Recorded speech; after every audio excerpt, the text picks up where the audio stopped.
Eh bien bonjour à tous, on se retrouve pour les plans pour le mardi 7, il n'y a pas de R je crois, hein. 7 mai. Mais avant de faire les plans, on va se remémorer 2 minutes, un petit souvenir douloureux quand même, d'avoir acheté un petit peu plus bas l'OPR et de s'être fait fister la gueule. On va montrer ça tout de suite. Voilà, le plan était comme ça. Achat un petit peu en dessous l'OPR parce que j'ai mis un petit peu de temps à me décider en vrai. Tant que c'était en dessous le prix, ça allait. Bon voilà, vous regarderez le débrief d'hier. Je me suis fait stopper du coup pour pas mal de points en vrai, hein. Stop à 25, et ben on est venu chercher 7 points en dessous. 7 points en dessous et puis on a payé, le stop était pratiquement pas le plus bas du jour mais le plus bas de la séance à partir du moment où il y a eu l'Open US et on est venu toucher un ratio de 2, un ratio de 3. Alors est-ce qu'on aurait tenu le ratio de 4 jusqu'à 22 heures? Je pense pas, mais voilà, comme quoi des fois on manque un poil de réussite. On n'oublie pas toutes les fois où la réussite nous a évité pas mal de problèmes. Mais voilà, un peu frustré quand même si c'est pas grave, on accepte, c'est le trading. Allez, alors, en termes de contexte, on a une news 2 étoiles sur 3 à 17h30, c'est un discours du membre, d'un des membres du FOMC, et pas de restriction du tout de toute la séance sur FTMO et Wiget. Donc on va être relativement libre de nos mouvements.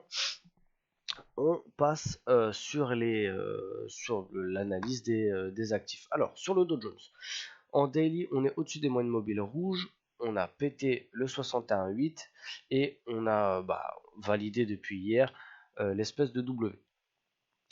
Si on reporte la hauteur du W, ça nous donne les 39 670, quelque chose comme ça, qui équivaut à peu près à l'ancien gros support et convergence en plus à peu de choses près avec les 100% du dernier mouvement net. En H4, on est au-dessus des moyennes mobiles vertes, on est au-dessus des 61.8, ça c'est logique, si on est au-dessus en daily, on est au-dessus en H4, hein, ça c'est complètement normal. On est quand même dans une potentielle zone polarité qui a fait support, support, support, support, support, et potentiellement, on sait que chaque support peut potentiellement devenir résistance, donc pour payer, on attendra de s'extirper un petit peu de cette zone-là. Pour l'instant, c'est un peu tout ce qu'il y a à dire. On fait attention à la zone, on est au-dessus des moyennes mobiles, on est potentiellement sur une zone. Pas de grosses choses à dire sinon, donc on va passer directement à H1. Et on est au-dessus des moyennes mobiles vertes, et c'est tout. Pas de setup de retournement ni en H4 ni en H1. Donc on passe tout de suite au plan. Les plans, en cas de repli, la petite zone 38-800 ou les 61-8 un petit peu plus haut, et plus un setup de retournement, et on paiera le petit repli, ça fait plaisir. Dans le cas où on a un setup de continuation, on attendra quand même une petite cassure de plus haut, ça ferait plaisir. Une espèce de 39,80, 39,100, ça serait pas mal. Pour éviter de payer pile dans la zone les 39,50. Même si si on casse en H1 un peu comme le Nasdaq hier, ce serait quand même systématique.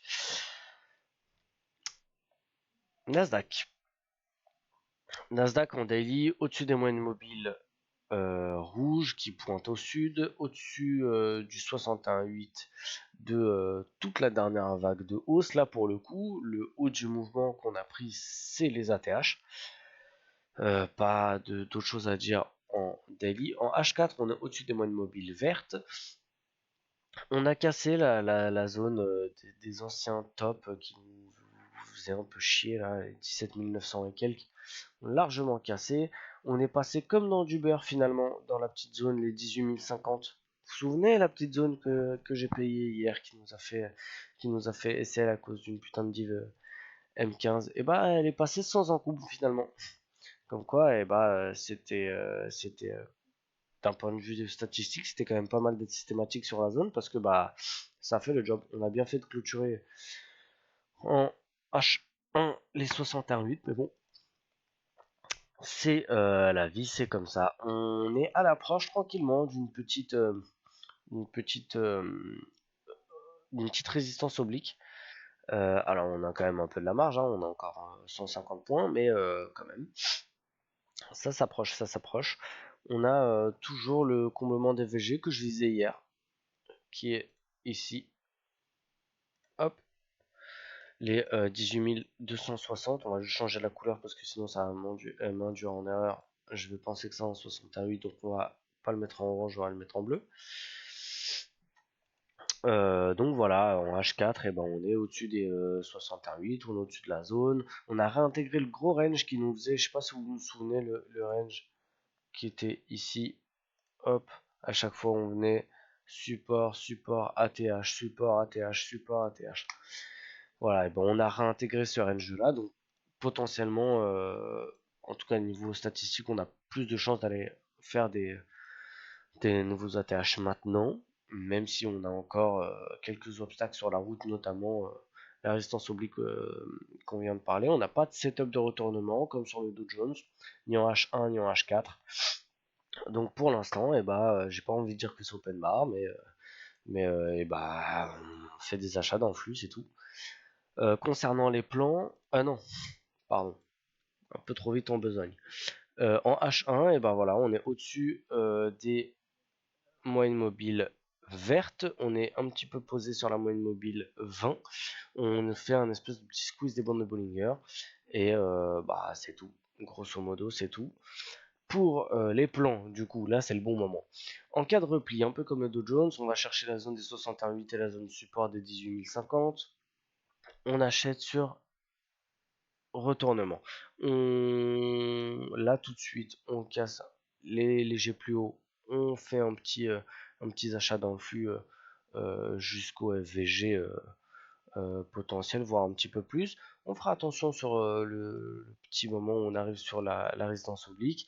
Et en cas où on casse la résistance oblique, là, enfin, pas forcément aujourd'hui, mais un petit peu plus tard dans la semaine, voire dans le mois, on casse la résistance oblique, et ben on ira chercher des achats jusqu'au ATH, les 18 700 et quelques de mémoire. Voilà pour les plans, c'est tout. Je vous souhaite une très très bonne séance de trading à tous. Salut et à tout à l'heure pour le débrief ou pas.